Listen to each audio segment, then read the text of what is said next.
नमस्कार विद्यार्थियों, हिंदी कक्षा में आप सभी का स्वागत है। बच्चों, आज हम अपनी हिंदी कक्षा में पत्र लेखन विषय पर चर्चा करेंगे। बच्चों, जैसा कि आपको पता है, पत्र लेखन एक प्राचीन पद्धति है। यह प्राचीन काल से लेकर आज तक समान रूप से चलने वाली पद्धति है। पत्र लेखन के कुछ नियम और कुछ उद्देश्य होते हैं। तो बच्चों, आज हम अपनी इस वीडियो में पत्र लेखन के उद्देश्यों के बारे में चर्चा करेंगे। पत्र लिखने के लिए कुछ नियम होते हैं, उन नियमों की जानकारी भी हम प्राप्त करेंगे। तो सबसे पहले बात करते हैं पत्र लेखन के उद्देश्य की। इसके द्वारा अपनी बात को दूसरों तक सरलता से पहुंचाया जा सकता है। पत्रों में स्थायित्व का गुण होता है, जिससे इन्हें सुख दुख में दस्तावेज के रूप में संजोया जा सकता है। चाहे सुख है अर्थात दुख है, इसको पत्र के माध्यम से हम उसको एक्सप्रेस कर सकते हैं। पत्र पाठक और प्रेषक के मध्य एक सेतु का कार्य करता है। पढ़ने वाले को और लिखने वाले दोनों के बीच में एक सेतु का कार्य करता है तथा उसके भावों और विचारों के आदान प्रदान में सहायक होता है। तो बच्चों, पत्र जो है एक ऐसी प्रक्रिया है जिसके द्वारा हम अपने मन के विचारों को दूसरे के सामने आसानी से पहुंचा सकते हैं और यह एक स्थायी रूप है। तो बात करते हैं पत्र के प्रकार की। बच्चों, पत्र मुख्यतः दो प्रकार के होते हैं।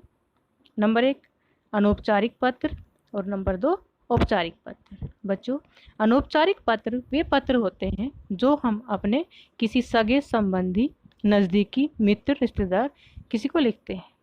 औपचारिक पत्र वे पत्र होते हैं जो हम अपने व्यवसाय के रूप में या अपने अधिकारी को या हम कार्यालयी रूप में लिखते हैं, उन्हें हम औपचारिक पत्र कहते हैं। तो दोनों पत्रों का संबंध एक दूसरे से अलग होता है।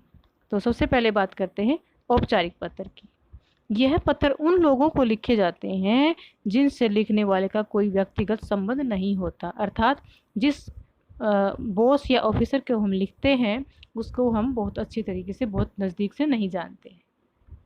इन पत्रों में स्नेह, प्रेम, आत्मीयता, लगाव इत्यादि की प्रधानता नहीं होती, अर्थात हमें अपनी बात को टू द पॉइंट कहना होता है। इनमें औपचारिक संबोधन होता है तथा कथन और सूचनाओं को महत्व दिया जाता है, अर्थात जो भी हम बात कहना चाहते हैं उस पर महत्व दिया जाता है। यह पत्र अपने सगे संबंधियों, बात करते हैं अनौपचारिक पत्र की।